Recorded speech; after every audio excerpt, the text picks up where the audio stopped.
Tá? Então, nós já estamos gravando. Vilma, então você pode, por favor, já começar a fazer a sua introdução, etc. E depois você pode mudar para o seu computador, não tem problema nenhum. Ah, tá certo. Ótimo. Estamos animados, viu, minha? Bora lá. Ok. Boa noite a todos vocês. Muito prazer em estar aqui, poder falar com Boa vocês. noite, quanto tempo.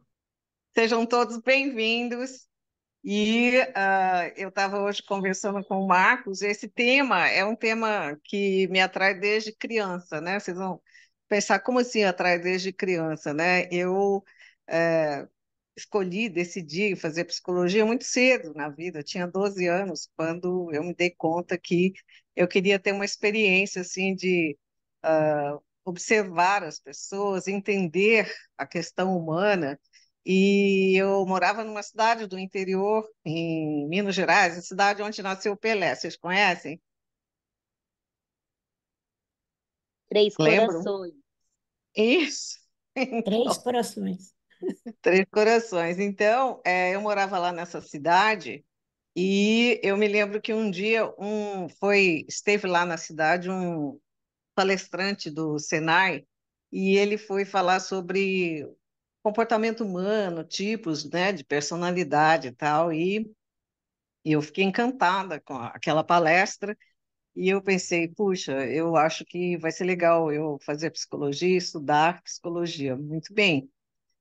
Naquela ocasião, eu tinha assim um impacto muito forte do meu pai. O meu pai era um homem muito assim culto, inteligente, autodidata, e ele era gerente de banco. Então ele tinha uma posição, um status assim bem alto e ele tinha essa característica de ser autodidata. Então, na biblioteca dele tinha assim todos os filósofos mundialmente conhecidos, famosos, e eu tinha assim aquela curiosidade enorme de acessar a biblioteca dele e ler, e isso eu fiz um bom período assim da adolescência e pude então aprofundar mais e mais o conhecimento que eu tanto buscava. Então, clica aqui para mim, por favor, Isabel. Estou pedindo para minha filha acessar aqui. Pode clicar aí já para entrar no computador. Então, o que que eu fiz? Eu comecei a estudar e ler muitos filósofos, tudo, e eu tinha assim uma prática contemplativa que toda tarde eu tinha lá um morro perto da minha casa, eu subia aquele morro e lá eu começava a conversar com Deus, ter um acesso assim com a minha espiritualidade, com a natureza, ah, e aquilo me supria bastante. Então eu tinha assim uma mentalidade meditativa, uma mentalidade assim, um perfil de introspecção, e isso fazia com que eu tivesse uma curiosidade assim sobre a vida, né? Então, eu comecei a escrever poesias aos 10 anos e a primeira poesia que eu escrevi era sobre isso, era sobre o ser humano, sobre a trajetória das pessoas que eu enxergava lá do alto do morro. As pessoas desciam, passavam, iam para suas casas, voltavam, e eu tinha aquele olhar bastante indagativo a esse respeito. Bom, a cidade que eu morava então era Três Corações, e era uma cidade que ela tinha uma unidade de exército e nós estávamos naquela transição de ditadura e tudo, e isso fez com que eu realmente tivesse um olhar bastante indagativo para as questões que nós passávamos naquela época. Bom, então o meu interesse genuíno, pronto, agora está aqui acessando. O meu interesse genuíno pela trajetória das pessoas se devia já a essa questão de por que que as pessoas tinham tantas dores, por que que as pessoas tinham tantas problemáticas, né? E como é que elas queriam resolver essa problemática.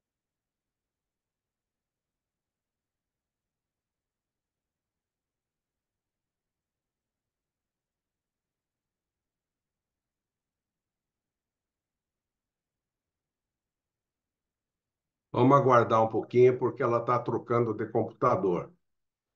Né?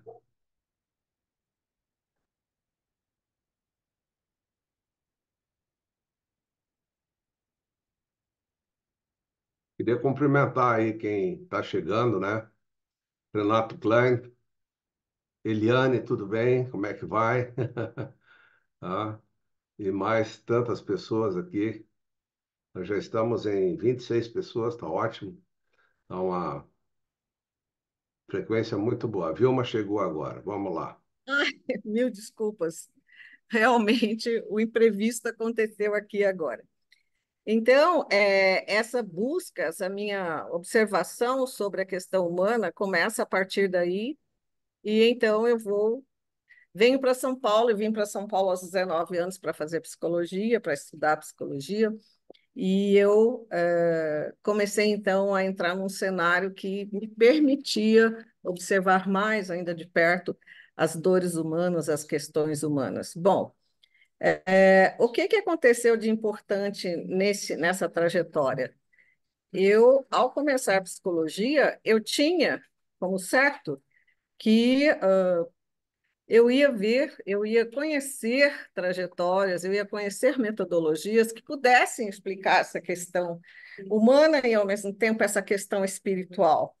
E, para minha surpresa, isso não estava acontecendo nos primeiros estudos de psicologia. E então eu fui buscar fontes alternativas para compreender um pouco mais como é que eu poderia ajudar as pessoas e a mim mesma nessa jornada. Então, eu fui buscando outras fontes de entendimento, outros cursos, até mesmo nas tradições sagradas, eu comecei esse estudo e fui caminhando e, ao mesmo tempo, estudando a psicologia. Então, eu comecei a ver que havia situações muito singulares nas empresas, havia situações que nem mesmo eu imaginava que encontraria pela frente, e agora eu preciso realmente projetar aqui o PowerPoint. Marcos, você pode autorizar para mim que eu apresente o PowerPoint? Claro. Claro. Obrigada. Foi. Para lá. Não, por favor. Aqui. Não, no Zoom, mãe. No Zoom. Aqui. Aqui. Muito bem. Isso. Aí. Share. Pronto, agora eu quero que vocês me digam se estão vendo aí já a projeção. Onde que é o beta? Aqui. Ali no canto. Vai. Aqui no canto. Minha assistente está aqui me Não. ajudando. Aqui, ó. Aqui. Não. Não. Clica aqui. Só mais um minutinho da paciência de vocês, porque era para ter feito esse teste antes, mas eu não consegui. Pronto. Estão vendo? Já está na tela? Eu estou. Ele está na tela, mas ele não está no modo apresentação. Deu agora. Agora deu. Agora entrou. Epa, parabéns. Parabéns, parabéns. Desculpa, eu peço mil desculpas. Isso não acontece nas minhas palestras normalmente, mas vamos lá. Então, quando eu comecei a estudar a psicologia, eu já estava num processo de autoinvestigação. Quem sou eu?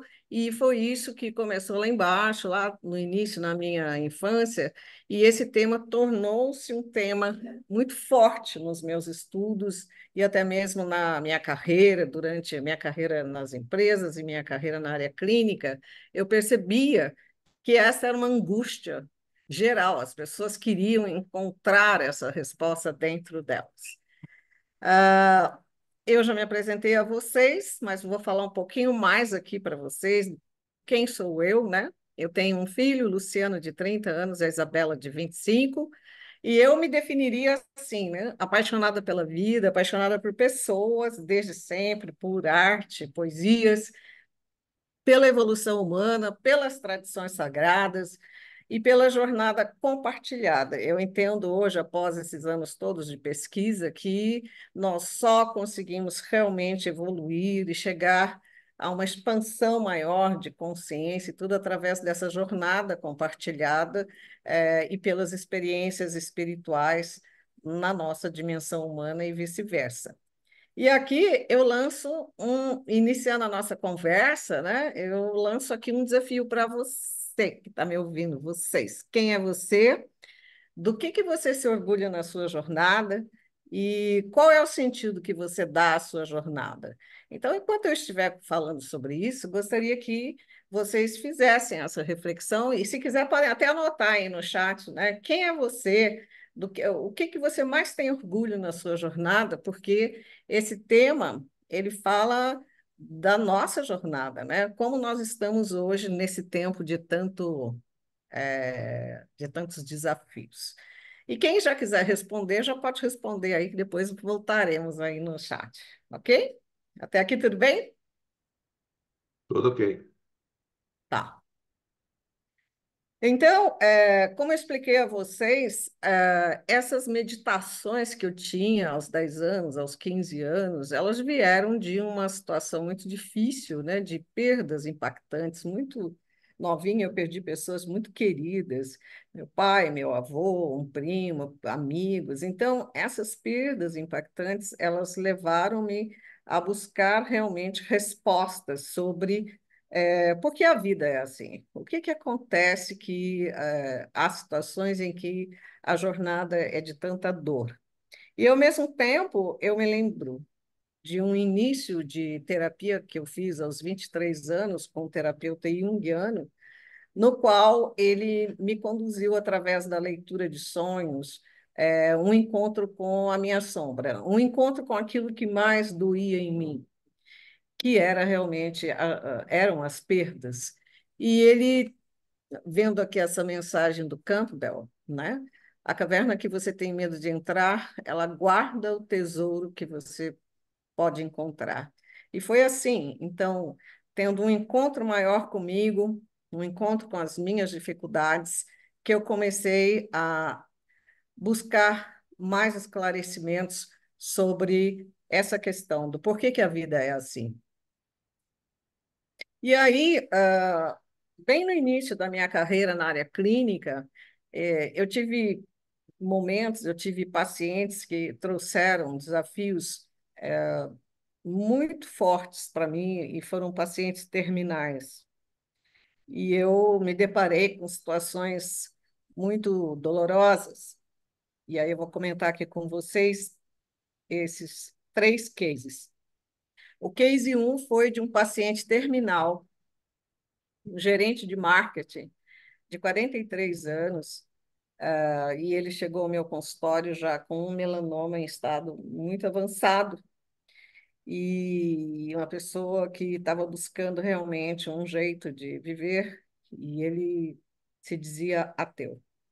Então, ele vinha para o consultório e cada vez aquele câncer avançava mais e mais, e cirurgias e tudo, e ele fazendo a terapia, e ele dizia para mim, Vilma, me prove que Deus existe, prove que existe algo além daqui.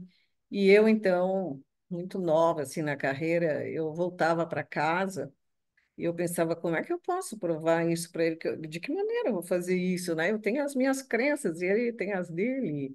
E aquilo era muito doloroso para mim. E por 1 ano e meio eu o acompanhei nessa história, e ele se foi depois de 1 ano e meio. E eu me lembro que ele era assistido por um médico que é muito famoso, e esse médico me ligava e dizia: o que você está fazendo para que ele viva? Casos como esse duram 6 meses. E eu dizia para esse médico: eu não estou fazendo nada, quem está fazendo é ele que quer viver. E ele se foi e deixou comigo assim um desafio muito forte de entender mais a impermanência da vida. Um pouco mais adiante, eu tive uma paciente, uma senhora de 70 anos com AIDS, e essa senhora me comoveu bastante, porque eu não compreendia, era muito difícil para mim aceitar como é que uma senhora de 70 anos estava lá com AIDS, e eu fiz somente 12 sessões com ela, e ela não sabia que ela tinha AIDS, e provavelmente lá na penúltima, antepenúltima sessão, ela me pediu, numa das sessões, das vivências, ela me pediu se eu podia aproximá-la, conectá-la com Jesus Cristo. Então, essas experiências foram muito marcantes e eu muito comovida, eu tentei fazer o meu melhor, mas ao mesmo tempo eu tive uma conversa com Deus. Eu pedi a Deus que não me enviasse mais pacientes terminais, porque eu não tinha estrutura para lidar com isso, eu não conseguia lidar com isso. Paralelamente, eu estava nas empresas, né, desenvolvendo pessoas, líderes e tudo, e eu ficava chocada, porque eu via muitas pessoas adoecendo e morrendo, pessoas jovens, naquele ambiente de pressão, de tensão. Então, teve um gerente de produção de uma fábrica de embalagens plásticas, e ele estava extremamente tenso, e ele ia muito conversar comigo lá na minha sala, e eu dizia para ele: você precisa sair, você precisa sair de férias, você precisa dar um tempo para você está muito estressado e tal. E eu falava isso e ele saiu de férias e depois, eu acho que 3 ou 4 meses depois, ele teve um ataque fulminante, um infarto, morreu na linha de produção. Então, até esse momento, eu diria para vocês que eu estava, assim, meio que chocada, atônita ainda com tudo, né? Não obstante eu já ter terminado meu curso de psicologia, eu pensava de que maneira a psicologia vai me ajudar nisso, né? Que abordagens eu posso usar dentro da psicologia para ajudar as pessoas. E eu via que o nosso currículo tradicional era um currículo muito racional, era um currículo que trazia assim, uma abordagem mais da psicanálise, e, ao mesmo tempo, eu queria ver outras questões mais amplas, e eu só as encontrava estudando em outros ambientes. E aí, eu tive uma surpresa muito agradável quando eu me deparei com a antroposofia. Alguém aqui conhece a antroposofia? Rudolf Steiner? Conhecem? É, mais ou menos?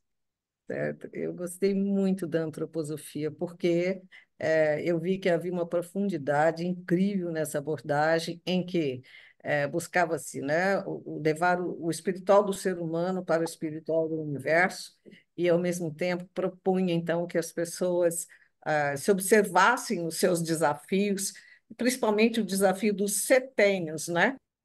As pessoas poderiam, a cada 7 anos, fazer uma análise assim, tá? Onde eu estou, que momento é esse, o que está acontecendo na minha vida, por que eu estou tendo esse tipo de dor, esse tipo de sofrimento. E a antroposofia trouxe, então, uma visão que eu gostei bastante, eu uso até hoje, que é essa visão dos setênios e as crises que acontecem a cada X tempo. Então, aqui nesse slide, vocês poderão ver que aos 21 anos há a crise de identidade, aos 28 a crise de talentos, aos 42 a crise de autenticidade. Então, e depois nós temos, né, ao mesmo tempo, um amadurecimento emocional, que depois vai dando ênfase ao amadurecimento espiritual. Então, a partir dos 56, dos 49, 56, então a curva se inverte, né? Sobe o amadurecimento espiritual, e nós, então, temos um convite para autodesenvolvimento. Enquanto que nos primeiros tempos lá é aprender, é lutar, é se afirmar, é se autoeducar, aí depois já vem esse desafio de libertar-se, uma fase mais consciente, uma fase de mais inspiradora, mais intuitiva, no qual então nós podemos aprofundar e desenvolver a inteligência espiritual. Então, até hoje, eu utilizo isso com as pessoas para que elas possam refletir realmente no momento que elas estão vivendo, por que elas estão ali, e o que é que faz com que elas não saiam daquele momento, o que elas precisam ver, o que elas precisam entender para dar sequência na sua jornada. Então, a antroposofia foi uma das gratas surpresas que eu tive nesses estudos ao longo do tempo. Aqui, só para classificar, depois vocês vão receber esse PowerPoint, os tipos de crises, né, existentes, e como é que a gente pode observar isso mais de perto a partir do momento que, já nos setênios, né, a partir de 43, nós vamos repassando aspectos lá do início, né, a segunda crise da sexualidade, dos 50 aos 56, a segunda crise de identidade, dos 57 aos 63, a segunda crise de socialização, e depois do 63, então, entende-se que nós já temos condições, já temos bagagem para ter uma postura mais aberta, mais ampla, mais consciente sobre a vida. Até aqui tudo bem? Alguém gostaria de fazer alguma pergunta? Não? Se alguém Ó, quiser fazer alguma pergunta, basta também colocar lá embaixo, né, sim, no Zoom, no Reactions, e levantar a mão também pode ser, é uma forma, né? Então também pode ser dessa forma, tá ok? Mas fiquem à beleza. vontade para fazer as perguntas. Ótimo, obrigada, Marta. Aí a outra surpresa agradável que eu tive foi com a Psicossíntese, uma escola de abordagem italiana de Roberta Saggioli e a sua discípula, que tem muitos livros escritos, a Ângela Maria La Sala Bata. E essa surpresa foi boa porque eles traziam, né, essa visão do inconsciente coletivo, o campo da consciência permeando esse inconsciente coletivo, inconsciente individual, o ego e o eu superior. Então, tá, isso daí já tinha outros autores fazendo essas abordagens, mas o Assagioli falava de eu superior, e nessa época ninguém falava sobre isso. Até hoje eu acho que ainda tem um certo, como dizer, uma certa restrição dentro da psicologia para falar de coisas que nos pareçam assim, um pouco abstratas. O que seria esse eu superior? O que seria esse ego? O campo da consciência permeia tudo isso e nós nos movemos nisso através da nossa jornada, através dos desafios, das nossas dores. Agora, como acessar esse eu superior? Como lidar com esse ego? Então, essas são questões que hoje eu diria que várias abordagens da psicologia transpessoal trazem isso com várias maneiras de se buscar isso. Daqui a pouco até vou falar um pouco disso através da psicologia integral.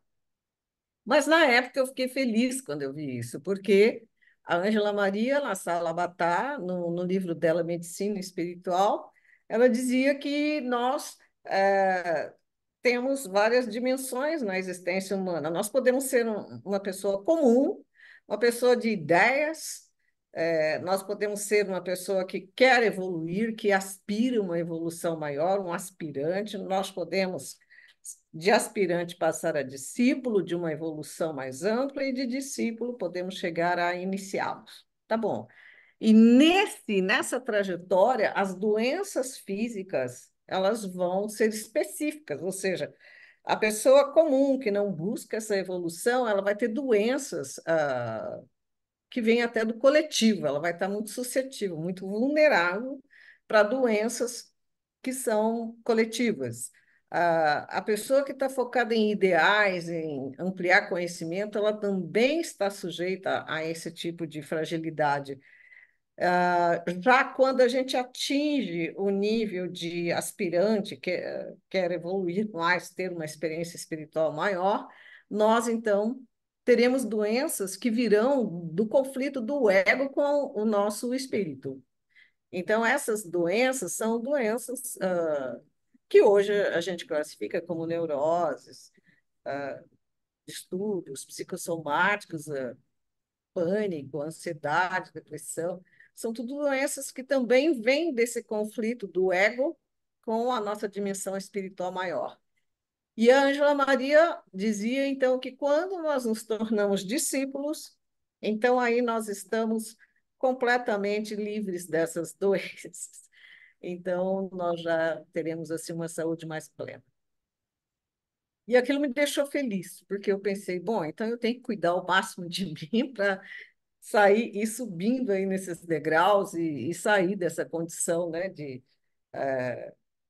estar muito na densidade humana, pensando muito, priorizando muito essas questões de ideias, é preciso evoluir um pouco mais, abranger e expandir a consciência. Então, essa se tornou aí uma meta minha e que também eu passei a trabalhar isso com as pessoas que eu desenvolvia nas empresas ou nas terapias. E essa abordagem da psicossíntese é muito pouco conhecida dentro da psicologia, mas ela já existia desde lá, desde 1940, e trazendo aí uma ótima contribuição. Aí eu tive o terceiro, a terceira fonte de alegria, de conhecimento, que foi a psicologia junguiana. Então, conhecer o ser humano através do seu ego. Então, de novo, aparece o ego, a persona, né? O que que a gente cria para mostrar para o mundo aqui fora quem somos nós, mas quem somos nós de verdade, que seria o nosso self, mas também quais são os aspectos que estão no nosso inconsciente, que é a sombra, o nosso inconsciente pessoal, o que é que nós não damos conta de olhar, o que é que nós não damos conta de digerir, de lidar, aquelas situações que ficam lá pulsando no nosso inconsciente e se manifestam em situações difíceis, às vezes, de crises, de dores e tudo mais. E o Jung foi realmente um fantástico, ele trouxe um novo vislumbre assim, para a psicologia, e ele diria que ele inspirou vários outros grandes nomes depois a lançar a psicologia transpessoal, que é vamos além do campo da psique, vamos para bem mais amplo, né? Aprofundar essa percepção do nosso self. E o self era uma coisa abstrata para todos nós, como até hoje. Se eu comentar com alguém que não é da psicologia como está o seu self, a pessoa não vai saber responder. Mas se eu comentar com ela, e aí, quando você vai para casa e põe a cabeça no travesseiro, você conversa com você, você consegue conversar com você, você consegue ouvir, intuir você, e o que é que você tem de resposta? Existe alguma resposta que vem de dentro de você te dizendo que está tudo bem? Né? Então, de uma forma assim mais objetiva, acessar esse self seria a gente aprender a fazer essa conversa nossa, do ego para a nossa essência, para a nossa base espiritual. E o Jung abriu as portas para que a gente compreendesse mais isso através dos símbolos. Então, a terapia dos sonhos, a terapia dos símbolos, ela ajuda muito todos nós a entendermos por que estamos onde estamos na nossa jornada, o que que faz com que a gente avance, o que que faz com que a gente paralise. Existem simbologias que são universais, existem narrativas que são universais, e muitas vezes nós trazemos para a nossa experiência, como, por exemplo, a narrativa do guerreiro, a narrativa do mártir. Quantas pessoas passam a vida inteira numa narrativa de mártir, sofrendo. A narrativa do órfão, né? O abandonado, quem cuida de mim? Não tem quem cuide de mim. Então, isso tudo são simbologias que fazem parte aí do inconsciente coletivo e que nós, muitas vezes, nos apropriamos disso e trazemos para a nossa história. E muitas vezes nós ficamos nessa história por décadas, por décadas. Então, isso daí foi assim, uma grande contribuição também para eu entender mais a minha jornada e a jornada das pessoas, de forma geral. E o Jung, ele tinha na abordagem dele a proposta da individuação. Então, o que que seria a individuação? Seria uma ampliação de consciência tão incrível que a pessoa sairia do estado infantil dela, do estado de apego ao seu ego, o estado de apego às suas narrativas, e ela entenderia, teria uma diferenciação disso, ampliando o estado de consciência, e ela poderia, então, atingir um estado bem mais pleno de vida, de se sentir plena na vida, independente da história de vida dela, independente das dores que ela teve. O Jung, ele então dizia que todos nós poderíamos chegar nessa individuação, que seria a experiência da totalidade.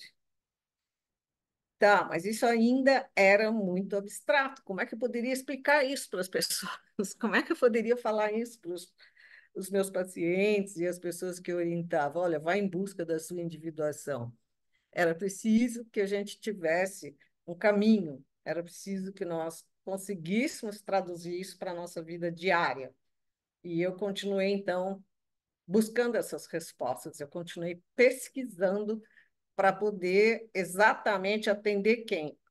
As pessoas. Tudo que eu estudei até hoje sempre foi para atender as pessoas e ajudá-las a responder às suas angústias, porque também eram angústias minhas. Quantas vezes alguém chegava buscando ajuda e eu ia para minha casa e dizia: caramba, essa angústia dessa pessoa reflete a minha também.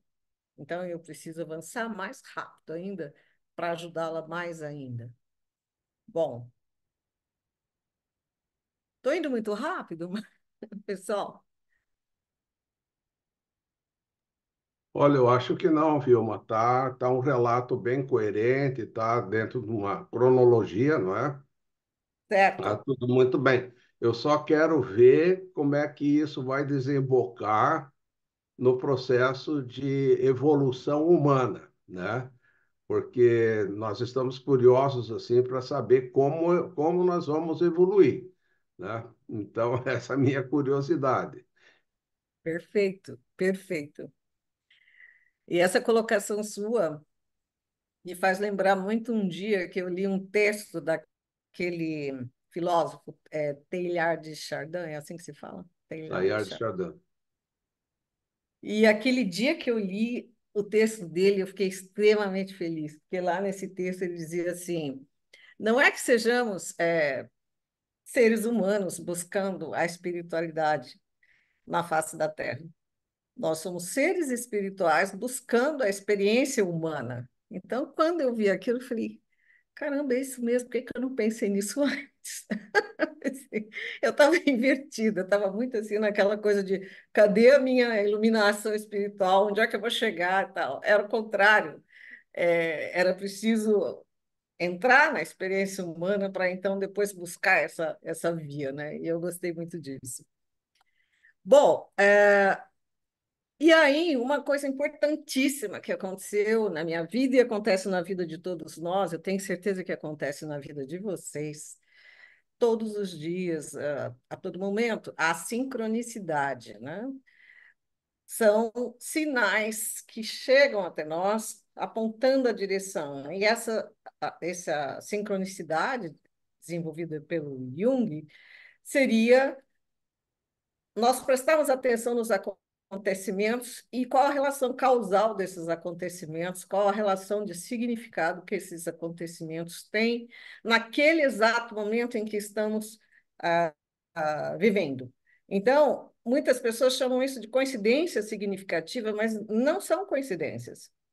E muitas vezes nós não paramos para observar isso. Nós estamos tão apressados, tão correndo, tão querendo realizar, atingir, obter coisas, chegar a certos patamares da vida e as sincronicidades estão acontecendo e nós deixamos de prestar atenção nisso. Essas sincronicidades, elas foram e são marcantes na minha história, extremamente marcantes, porque elas acontecem através de pessoas, da experiência compartilhada, de livros, são filmes que as pessoas nos indicam, são pessoas que surgem, aparentemente, elas não estão se propondo a nada, elas simplesmente aparecem em nossas vidas, se tornam amigas, alunas, professores, mestres, e aí, à medida que as experiências vão acontecendo, então nós percebemos que essas pessoas vieram para nos abrir campos de percepção. Então, por exemplo, eu estava trabalhando nessa época numa empresa química, de indústria química, E alguém falou para mim, viu, você precisa ler o livro tal da física. É, e nessa empresa nós tínhamos um trabalho muito bonito lá. O Paulo participava, né, Paulo?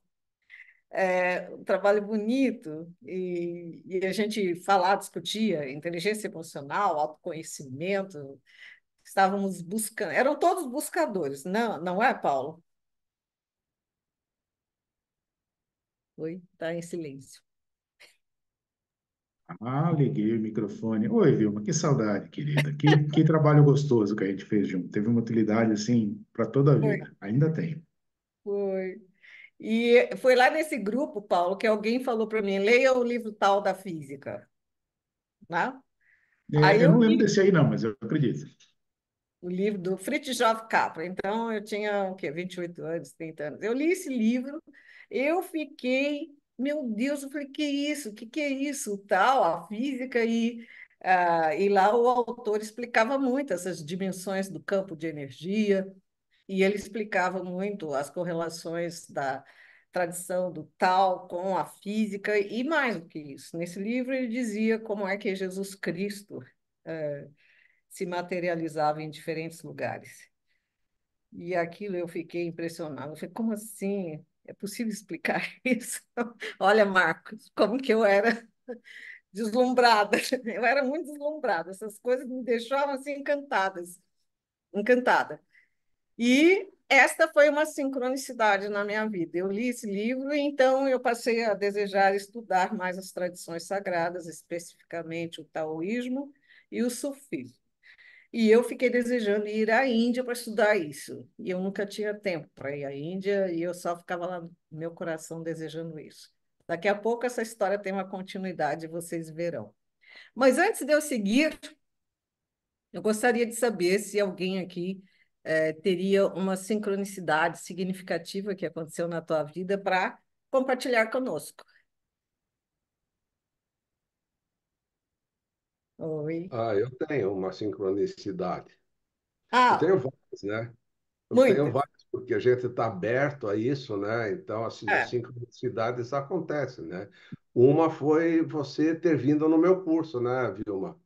Você veio no meu curso, naquela formação, e a gente se ligou, a gente se conversou, a gente criou uma ligação entre a gente, né? Embora a gente não foi. se conheça pessoalmente, mas a gente se mantém em contato o tempo todo, né? E são Sim. aspectos coincidentes que nós temos, né?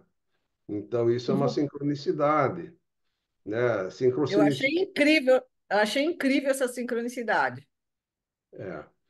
E assim, a sincronicidade com várias pessoas aqui que estão assistindo, né, a nossa palestra, né, o Carlos Medeiros, né, uma sincronicidade que a gente tem com a Eliane, com o Reinaldo Passadori, né, a sincronicidade com o Renato Klein. Nós já temos uma amizade de mais de 50 anos, né, e Uhum, é uma ligação assim inquebrável, né, que a gente tem, uhum. a Maria Luísa, o Renato e eu, né? Então, nós criamos uma metodologia e, então, né, muitas sincronicidades com o Walter Meireles também, muitas ideias dele e as nossas são coincidentes, né? Então, a gente está caminhando junto, né, com muitas pessoas, com a Leda também, né, e várias outras pessoas. Exato, e assim, né? Se nós realmente tivermos sempre uma atenção muito focada nessas sincronicidades, nós veremos que muitas coisas acontecem exatamente para nos conduzir, nos dar uma direção. E assim foi, eu continuei encontrando pessoas. Eu me lembro que eu li um outro livro, também daquela época, Paulo, lá daquele trabalho que fazíamos na Soube, chamado Conspiração Aquariana. E nesse livro, a autora dizia o seguinte: gente, o mundo vai ter uma mudança incrível e os conspiradores aquarianos, eles se sentem hoje sozinhos, soltos, tristes, eles não se reconhecem ainda, mas haverá um tempo que eles vão se encontrar.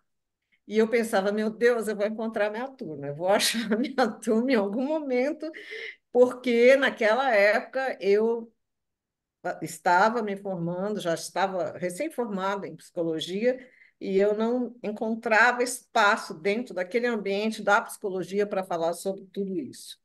Mas depois eu fui encontrando. Bom, então veio aí do Jung esse conceito de sincronicidade, e isso também me trouxe bastante alívio, porque eu sabia que se eu ficasse atenta, eu conseguiria reconhecer os sinais e eu conseguiria seguir, digamos assim, com uma certa direção. E quando eu falo certa direção, é que depois, um pouco mais à frente, eu vou explicar isso, porque nem sempre a direção é visível, né? Uma pergunta, pode ser? Pode? Aqui é Reinaldo. Olá, Rinaldo. Tudo bem? Que bom estar aqui com vocês, com você. É, Obrigada.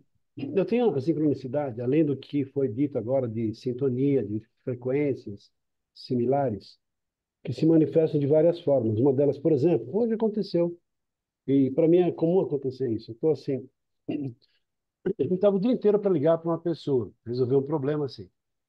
Na hora que eu acabei de fazer a ligação, ele fala, não, não acredito, né? Você não morre mais, sabe se você não morre mais? Que agora mesmo estou pegando o telefone para ligar para você. Esse tipo de situação. Um dia eu estava procurando assim, um amigo meu estava com um dicionário, né, com dicionário, hoje está tudo no computador, está procurando um dicionário, ah, escuta, dá para você procurar uma palavra para mim? Ah, tá, qual é a palavra? Eu falei a palavra, ele falou, não acredito. Ele estava olhando exatamente naquela palavra, naquela página, estava olhando para a palavra. Então, são pequenos, eu não sei como é que se explica isso, se isso tem a ver, me parece que também é sincronicidade. Qual a sua visão sobre isso, Vilma? Eu acredito que sim, porque a sincronicidade, ela tem a ver com a nossa frequência, né? O que nós estamos vibrando naquele momento, em termos de pensamentos, sentimentos, desejos, motivações. E esse campo, ele é individual, mas a gente se conecta aqui no campo externo. Então, eu acredito que não é coincidência. hum? De uma forma bem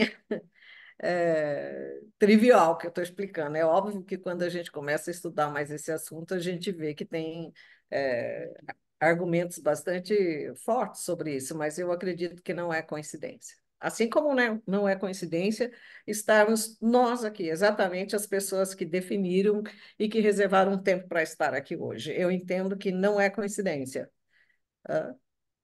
Ok? Bom, seguindo, mas no meio do caminho de nossa vida, me achei em uma selva escura quando o caminho correto se perdera.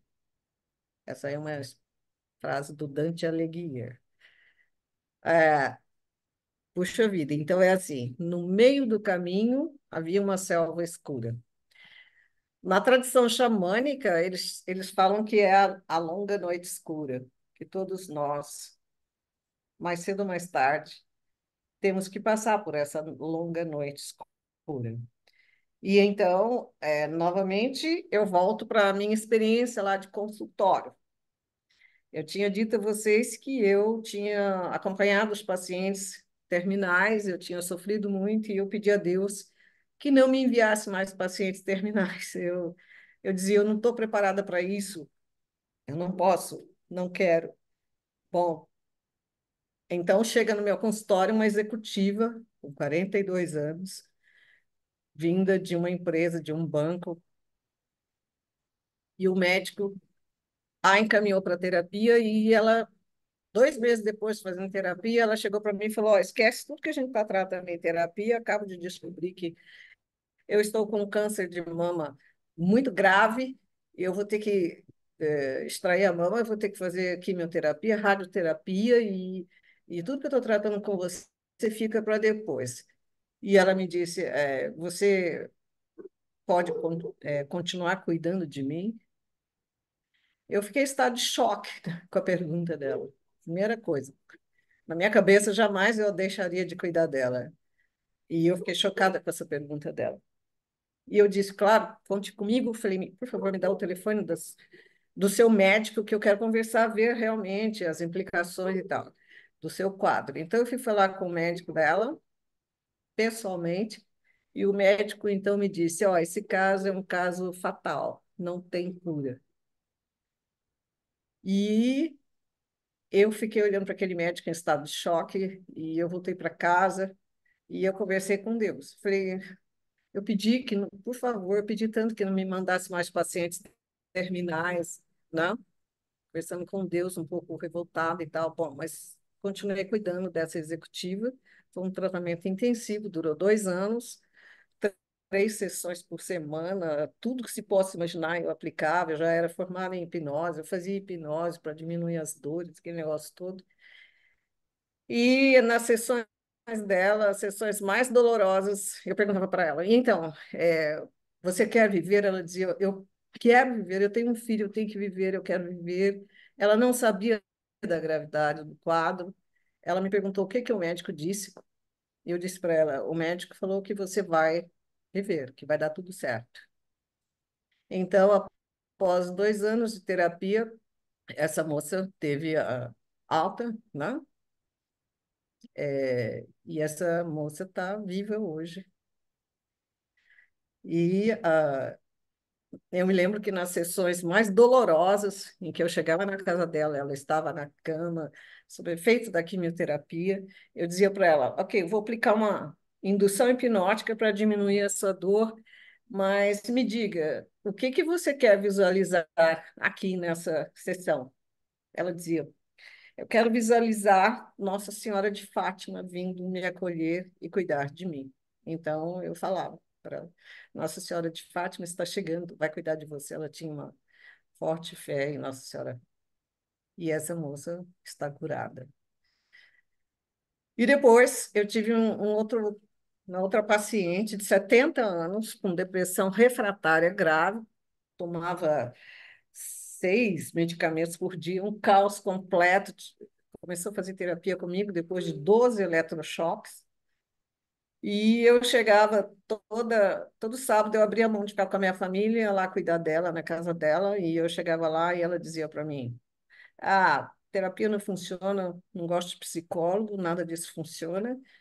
E eu ia embora e eu dizia: Tá bom, então se não funciona, vamos parar aqui. Aí na semana seguinte ela dizia: Ah, vem mais uma vez, vem mais uma vez, e com isso foram 3 longos anos, e ela curou-se e ela está bem. Eu escolhi esses cases para dizer, eu poderia escolher N histórias, e eu sei que vocês também passaram por histórias fortes, em que no meio do caminho havia algo, havia uma selva escura e tinha que passar por ela. Esse é o grande chamado, esse é o grande teste para que a gente possa passar por nossas experiências humanas e então depois transcender e entrar por uma esfera mais ampla. Então, aqui, Marcos, talvez já comece a ter uma pista, né, do que eu percebi, de como é que as coisas podem ir se encaminhando no meio das dores, dos desafios e do dia a dia nosso. E aí eu faço uma provocação para vocês, né? Vocês já atravessaram a selva escura, estão atravessando, já atravessaram, ou não precisaram atravessar, não sei. Não tem nada muito definido a esse respeito, mas fica aí essa provocação para vocês. Posso seguir?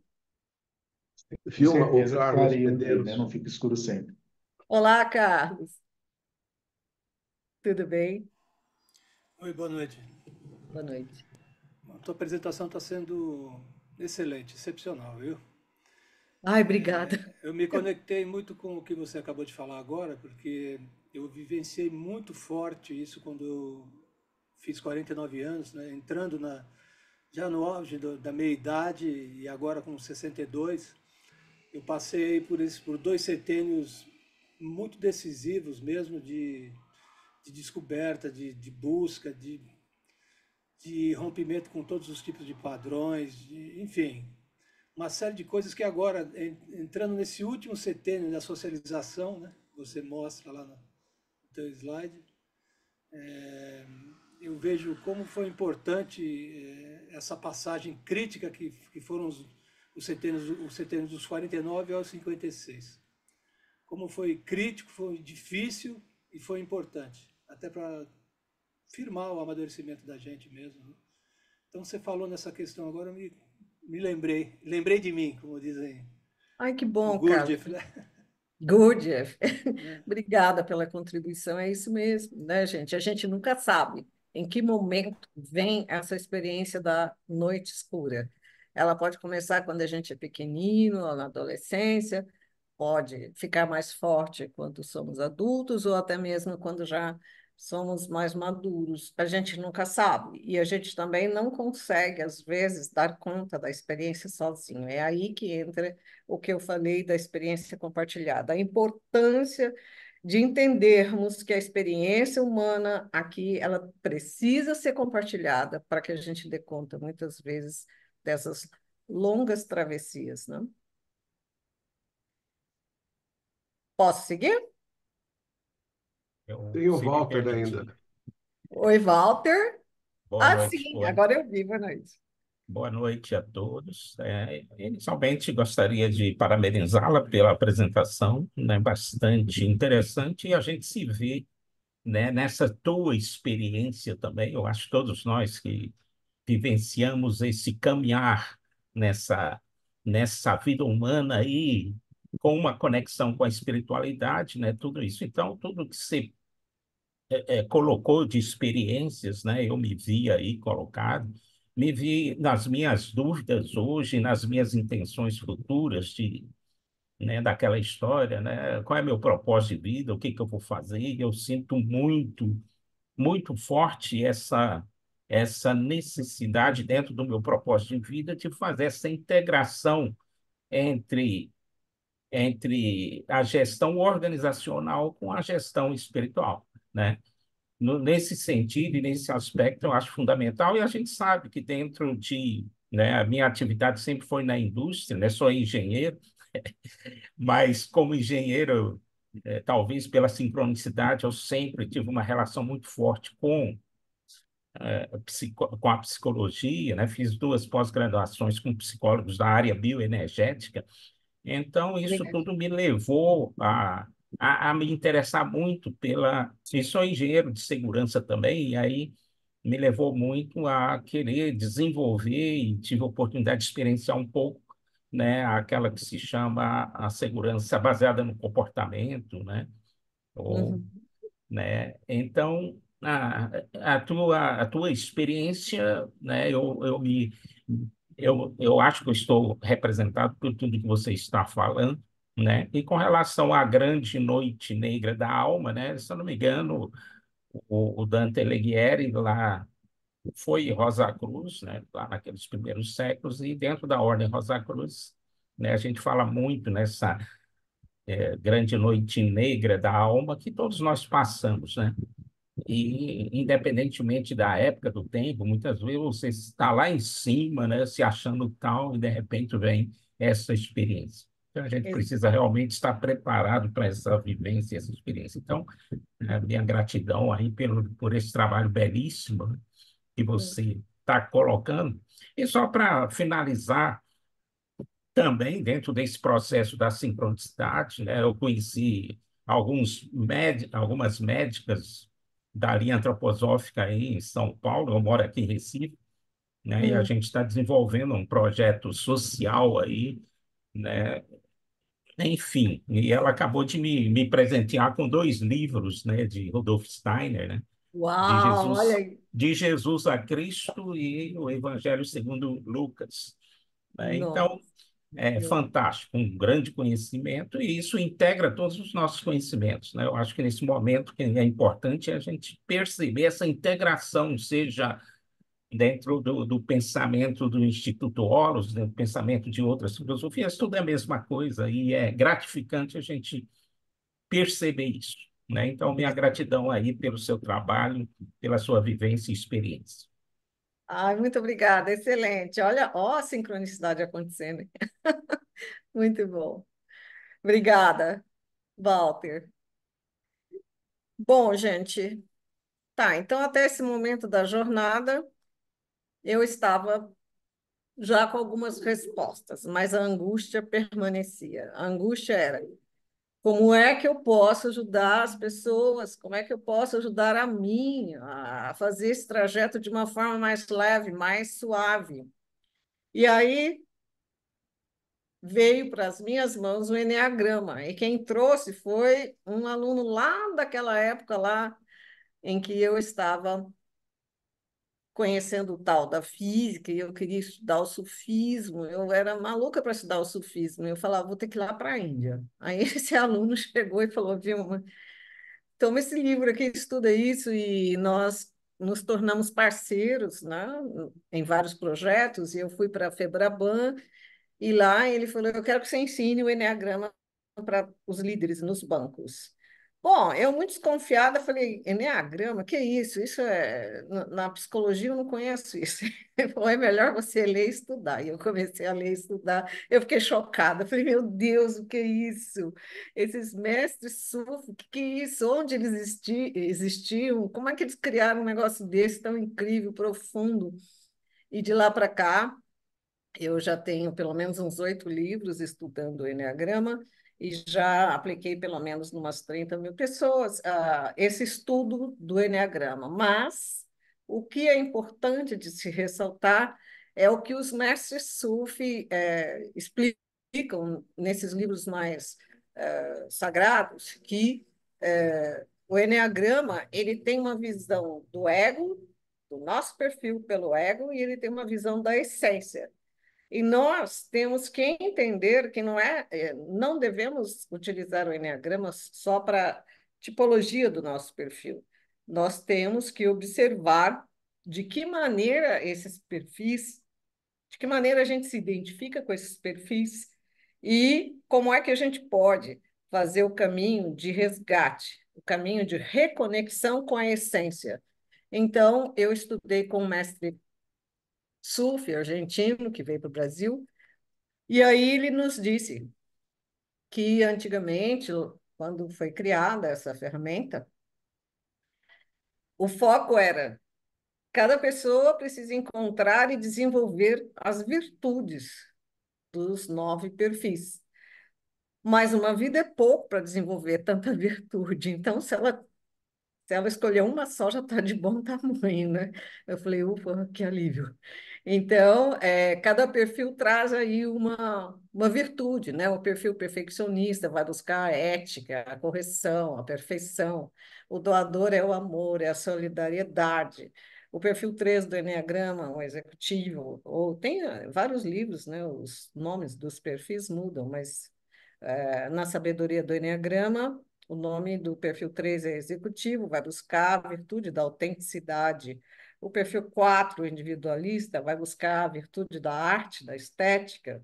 O 5, o perfil dos gêniozinhos, tal, vai buscar a parcimônia e o conhecimento, a sabedoria. O perfil 6 vai buscar a lealdade, caminhar junto, realizar junto e a segurança. O 7 é a alegria de viver, a leveza de viver, a abundância. O perfil desafiador vai buscar a verdade, a coragem. E o mediador vai buscar a paz e a espiritualidade. Agora, o bacana disso tudo é que assim, ninguém é o perfil ele traz uma tipologia de ego. Nós não podemos entender que somos o perfil, mas nós estamos identificados com aquele modus operandi. Então, nós temos que mover-nos dentro da estrutura do enneagrama. Então, vocês estão vendo essa figura do triângulo, do hexágono, mostrando aí um movimento. Então, por exemplo, só dando um exemplo, assim, né? Uma pessoa perfeccionista, ela quer o mundo perfeito. Ela, ela pode se colocar num ego muito inflado de que ela vai trazer esse mundo perfeito. Mas a essência dela pede que ela se movimente e venha para o entusiasta. Então, ela sai dessa rigidez. Oi? Alguém fez pergunta? Não, tá tudo bem, continua. Tá, então, a pessoa sai dessa rigidez do perfeccionismo e ela vem para a alegria, para a abundância. Esse é o caminho de luz dela, né? Por sua vez, a pessoa do perfil 7, que ela é multifocal, ela quer tudo, ela quer conquistar o mundo e tal, ela pode sair desse exagero e descer para o perfil 5. O hexagrama aqui atrás para o perfil 5. Então, essa dinâmica do hexagrama e do triângulo mostra que essa ferramenta milenar tão profunda, ela nos ensina a nos movermos por esses perfis, mas o que realmente devemos ter em mente é o resgate da essência. Nós, na essência, nós podemos ter todas essas manifestações e, ao mesmo tempo, essa busca de desenvolver essas diferentes formas de nos realizarmos da vida. Então, quem tiver interesse de estudar mais profundamente o Eneagrama, eu posso indicar a espiritualidade do Eneagrama, enfim, tem livros que vão remeter a uma visão mais transpessoal dessa ferramenta. Então, quando eu conheci essa ferramenta, eu pensei, bom, tá bom, então isso daqui já vai ajudar as pessoas a observarem quando é que elas estão sob forte domínio do ego ou quando elas já estão se desprendendo desse domínio e acessando mais a essência delas. E para isso elas precisam ver realmente os pontos de estresse, onde que elas se paralisam na vida e por que que elas estão paralisadas naquela forma de expressão. Então, isso foi me deixando assim mais feliz, porque podia ajudar muitas pessoas que estavam muito presas nessa engrenagem da persona, né? E quando eu falo de persona, eu estou falando de máscara, a máscara que a gente apresenta no mundo, para a vida, para todos, né? Nós não precisamos de máscaras, mas chegaremos lá, né, Marcos? No final, a gente vai fazer uma ligação disso tudo aí. Então, o Eneagrama acrescentou bastante e eu pude, então, realizar um sonho que eu tive lá nos 27 anos, que era conhecer mais da tradição Sufi e estudar o que esses mestres tão incríveis fizeram. E lembrem-se, eu li aquele livro chamado Tal da Física, né? E eu pensava, bom, esse daí eu não vou aprender em lugar nenhum, Tal da Física, Tal, onde que eu vou? Na Índia, onde que eu vou aprender isso? Aí uma paciente minha chegou e me disse, Vilma, eu sei que você gosta desses estudos e tal. Estou participando de um grupo de práticas do tal. Eu falei, o quê? Ela falou, é aqui em São Paulo. Eu falei, como assim? De onde surgiu isso? Do nada. Ela falou, não, é que eu conheci uns mestres que vieram lá de Taiwan e o pessoal é muito sério. Você quer participar? Eu falei para ela, olha, faz o seguinte, vai participando lá, depois se você ver que realmente o negócio vale a pena, você me chama. E aí passaram uns 3 anos e aí eu fui participar dos ensinamentos dos mestres do Tao e comecei então a conhecer a obra, né, do Tao Te Ching, do Lao Tse, e comecei a entender o pensamento do Confúcio e ao mesmo tempo trazer isso para a psicologia. Lembre-se, a minha busca era o seguinte, eu preciso dar respostas claras para as pessoas. Eu preciso ajudá-las a sair das suas dores e tem que ser um negócio fácil, tem que ser um negócio de fácil entendimento. E esses mestres me ajudaram demais. Eu convivi e convivo ainda com eles já faz 15 anos. E eles chegavam e davam aulas gratuitas para as pessoas, e era tanta generosidade, como é até hoje, e eles explicavam muito essas questões do tal, que daqui a pouco eu vou voltar nesse assunto para vocês. Antes de eu partir, né, para o tal, eu quero falar um pouco da psicologia integral. A psicologia integral, ela se encontra muito com o pensamento do Zen budismo, se encontra muito com o pensamento do budismo e também do Tao, por isso que eu comecei a tocar nesse assunto.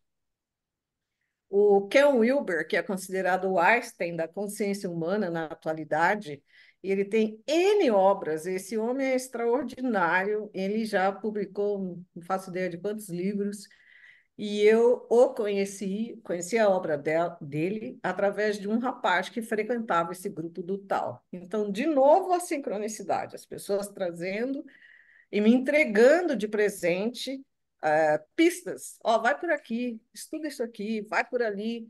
E eu pensava, gente, quem é esse Ken Wilber? Aí comecei a estudar. E ele propunha, tem esse livro, Os Três Olhos do Conhecimento, onde ele Nesse livro, ele fala muito sobre um modelo de consciência e de realidade em que a gente possa englobar tudo, englobar a ciência, a psicologia, a filosofia, a religião, e nós poderemos, então, ter uma visão mais abrangente da vida e mais abrangente de nós mesmos.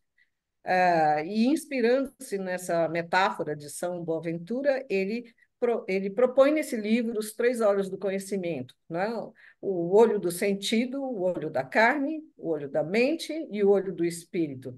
Tá, e como é que a gente pode exercitar isso no dia a dia? O que que significa isso? Como é que eu vou olhar para mim e olhar a minha mente, olhar para o meu corpo, olhar para o espírito? Como é que é isso?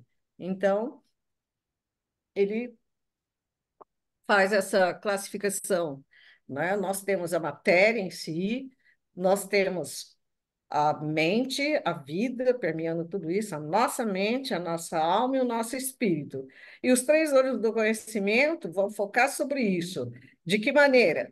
O que é da matéria? O que é denso? O que é da matéria? É o que eu vivo no dia a dia. Acordei, eu estou sentindo dores. Ah, estou sentindo dor onde? Como é que eu não percebi essa dor? Ela já existe agora, ela é crônica. Ou então, eu estou sentindo um estresse, eu estou muito estressada, eu não durmo direito. Isso é da matéria, isso é da vida, é da nossa dinâmica do dia a dia, das nossas relações. E o que é que eu penso sobre tudo isso? Então, os meus pensamentos, os sentimentos associados aos meus pensamentos. Como é que eu traduzo a minha experiência de vida para mim? Que nome eu dou, que narrativa eu dou ao que eu estou vivendo? Então, vamos pegar um exemplo assim. Nas empresas, né, Walter, eu encontro muitos executivos que chegam para mim e falam: não aguento mais essa vida. Falo, tá, por que você não aguenta mais essa vida? É porque eu saio cedo de casa, volto tarde, chego em casa, já nem converso direito com a minha mulher, não converso com os filhos, que também já saíram, eu estou estressado e eu não vejo a hora de me aposentar.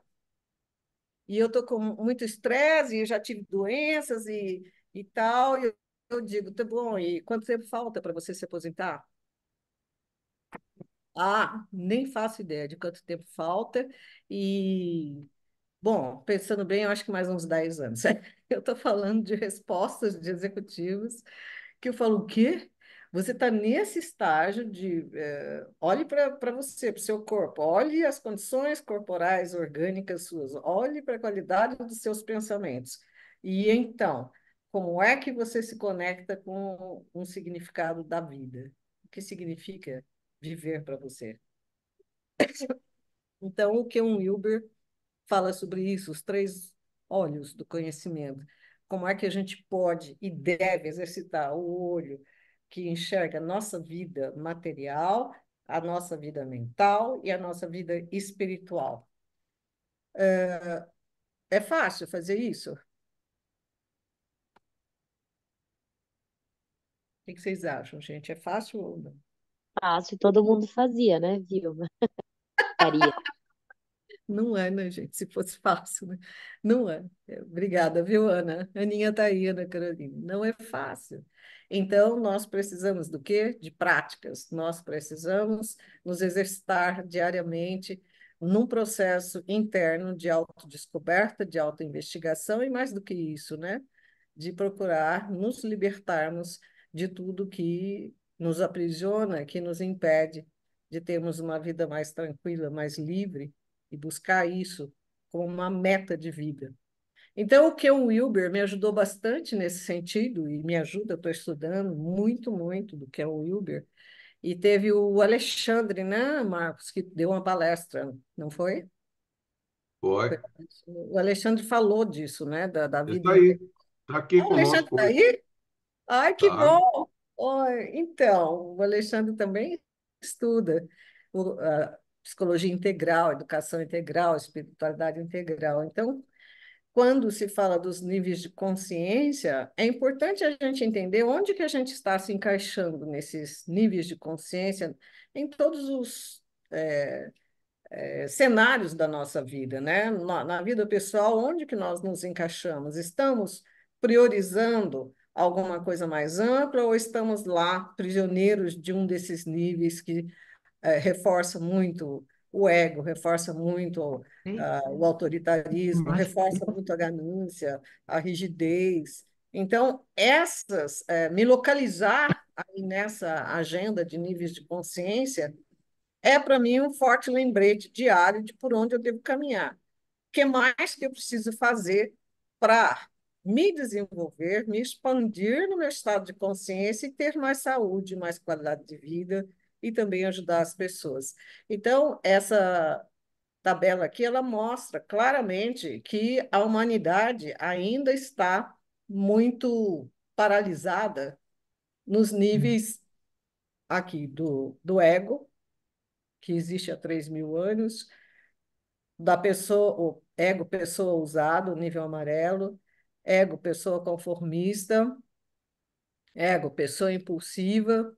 Nós estamos aqui ainda quando o ideal é nós nos movermos para esses níveis mais elevados, porque esses níveis mais elevados, eles vão valorizar os níveis anteriores, nós não estamos negando os níveis anteriores de evolução, mas, ao mesmo tempo, nós estamos buscando transformação, dar um salto quântico.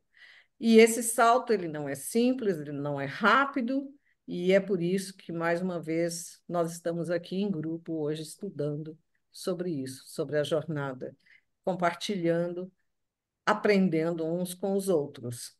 Então, essa tabela eu vou deixar para vocês, só para vocês, quando forem estudar o assunto, sobre si mesmos, quando forem olhar mais para vocês, procurarem se perceber onde eu estou no nível de consciência, em que estágio eu estou, em que estágio e em que área da minha vida eu estou e o que eu preciso fazer para avançar mais.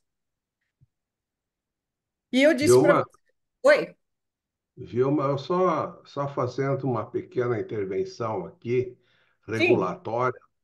Nós eu temos aí, sei, nós temos aqui uns 15 minutos ainda de tempo para a gente poder conversar. terminar, é mais ou menos por aí, né? Não sei se como é que tu tá com o teu tempo aí, mas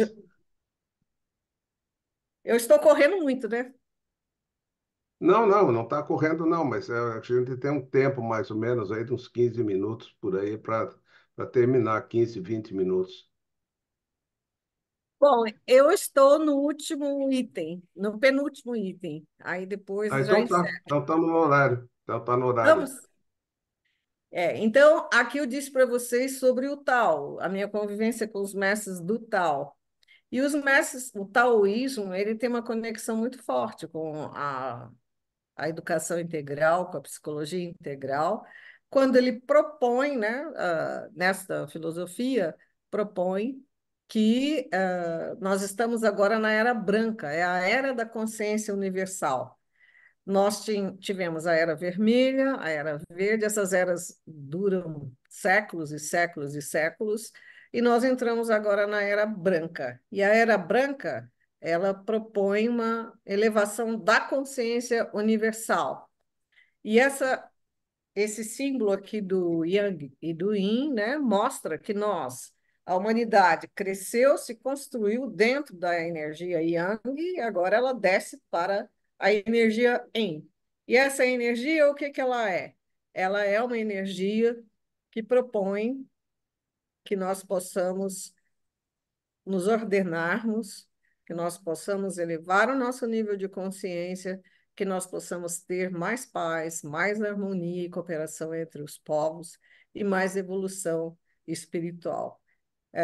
Então, os mestres do Tao traziam as mensagens dos Budas dizendo que nós estamos na era da descida do Tao. A descida é de Yang para Yin. E o que é que nós temos que fazer? Resgatar o coração humano, resgatar o coração árido. E, para isso, nós precisamos seguir no caminho. E esse caminho é um caminho em que não há não há cartas marcadas, não há regras, não há manual, né? Nós podemos estar longe, podemos estar perto, nós podemos considerar o pequeno, considerar o amplo, nós podemos ter compreensões mais amplas do nosso passado, do nosso presente, e nós podemos, ao mesmo tempo, fazer as pazes com a nossa história, seja ela qual for, fazer as pazes e nos termos um estado de presença mais forte no aqui e agora, para que a gente possa ter mais plenitude, mais presença. Ah, e como é que a gente pratica o aqui e o agora? É, simplesmente, eu diria que se todos os dias nós tivermos 5 minutos de meditação, de respiração, conexão interna forte conosco, então já estamos num caminho. E aí, Marcos, na verdade, quando eu comecei o curso com você, eu fiquei muito surpresa, porque eu pensei, meu Deus, tudo que ele está apresentando tem a ver com a totalidade que o tal traz. Lembra que um dia eu falei isso para você? Eu falei, meu Deus, Falou. que coincidência, como pode? Eu não sabia nada das práticas do Marcos, mas peraí, ele está falando disso, ele está falando de uma coisa mais ampla. E então, o que há em comum nestas jornadas? O que há em comum nestas abordagens de tudo que foi falado? Essa é a reflexão que eu deixo para vocês. E faço aqui uma consideração final que, se nós estamos buscando a consciência e a direção da nossa vida, é importante que a gente responda se temos autonomia e capacidade para nos autoconduzirmos no mundo. E, através das experiências e do curso aqui com o Marcos, é, foi muito comentado sobre a busca da cosmovisão e de que maneira nós podemos aceitar a vida como ela se apresenta, na medida que os acontecimentos surgem, e como que a gente pode se conduzir nessas condições. E aí eu deixo para o Marcos falar sobre isso com a mensagem final, que eu entendo que está completamente correlacionada. Ok, essa é surpresa, né? Ah, é surpresa para você! Gostou, né? Muito bem. É, eu acho que o isomorfismo ele é a proposta de nós sermos coerentes com a vida, com as leis da vida, não é? Sim, E que ele precisa saber viver com isso, né? Então, sim. a primeira condição básica é entender que todos os atos, todas as buscas do ser humano, etc., todas as atitudes, elas têm um impulso, né? E esse impulso básico, ele é o impulso da felicidade, do bem-estar. Então, tudo que as pessoas fazem é em busca do bem-estar, da felicidade, do estar bem, né? E se livrar das dificuldades, essas coisas todas, né? E dentro dessa questão da felicidade, tem as ações no mundo, né? E as ações no mundo seria assim, saber distinguir o que é uma felicidade condicionada e uma felicidade livre. Felicidade condicionada é felicidade criada Vai na tomar outro mente. remédio hoje? Que se eu fizer isso, se eu fizer Outro? aquilo, se eu não sei o quê, né? Aí eu vou obter alguma coisa, mas é uma felicidade criada na mente e que termina logo. Então, logo essa felicidade se transforma em dificuldade. E tem a felicidade Mas livre, como que tá natural, a hoje já, filho? felicidade Tá melhor o de remédio? cada Melhorou? pessoa,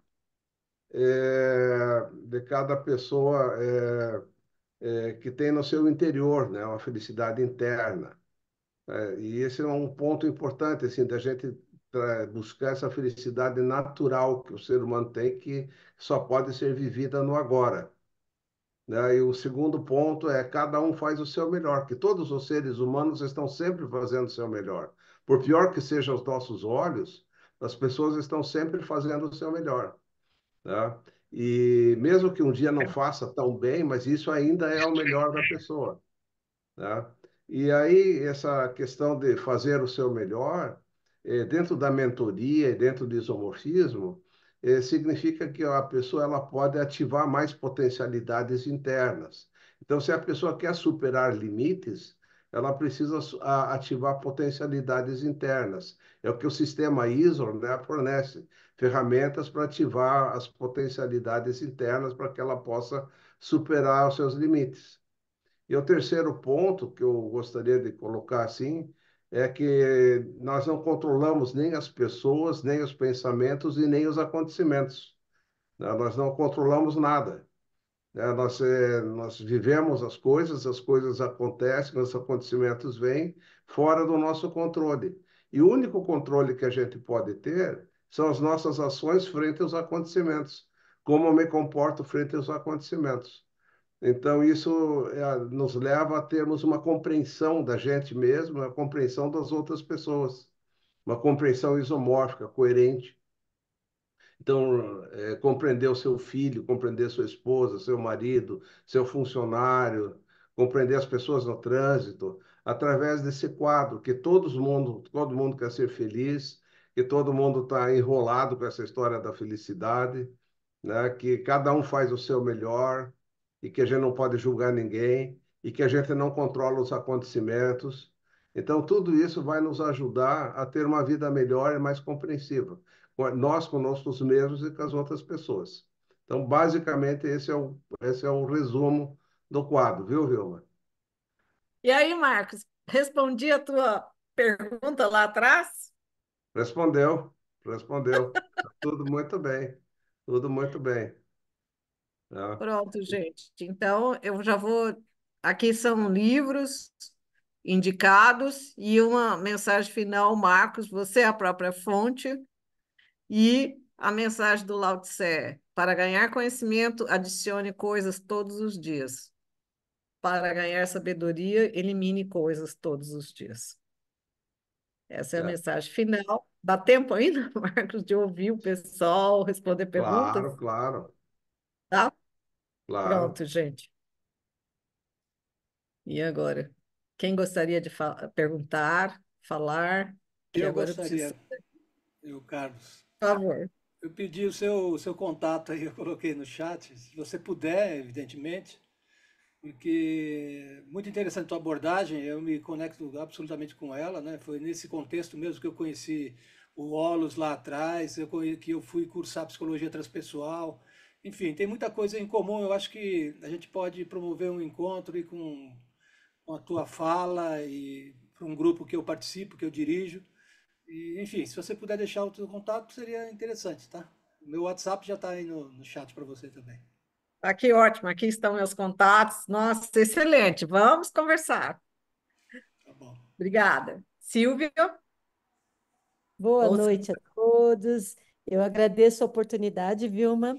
Que presente, né? Que presente. É só as pessoas não me conhecem. Eu conheci a Vilma há pouco tempo, mas a gente teve muita sintonia e eu vou usar essa palavra de Nicidade. sincronicidade. sincronicidade. Eu acho que muito isso aconteceu. E que conteúdo, muita coisa que eu mesmo já tendo estudado psicologia, como a Vilma sabe, né? Não concluí, mas fiz ali há algum tempo, mas muita coisa para mim foi muito surpresa, mesmo que o Marcos também falou, e assim foi de grande valia. E o Samuel também quer dar uma palavrinha aqui para você que está comigo. Vilma, Obrigada, viu? Ai, primeiramente, parabéns mais uma vez. obrigada. Eu não sou da área de psicologia, sou da área do direito, mas faço mediação, então eu acabei também, a gente, meios adequados, solução de conflitos, a gente acaba estudando algumas coisinhas e é uma ciência muito correlata com a psicologia, né, o direito, então, em alguns momentos do curso a gente estuda, mas você trouxe situações muito internas, eu acho de uma riqueza ímpar. Eu não conheço você ainda pessoalmente, mas a Silvia fala muito de você. E a Obrigada. sincronicidade, eu acho que é o que resume muito a sua palestra, porque em muitos momentos dela eu me encontrei na situação das noites escuras. E você vem numa situação de que depois da pandemia muita coisa mexeu na minha vida e essa noite escura, não sei se eu estou passando por ela, mas pode ser algo muito interno, mas enfim, é algo muito pessoal. mas você vem e traz o tempo todo falando de essência, essência, essência, essência, essência, essência. E quando eu olho para você, eu me deparo fisicamente com minha família. Você tem uma aparência muito parecida com os meus familiares lá de Pernambuco. Eu sei que tem uma pessoa lá de Recife aí, prazer conterrâneo. E, e você falando de essência o tempo todo, de essência o tempo todo, de essência. Então, realmente, eu acredito que a sincronicidade fez todo sentido nesse momento.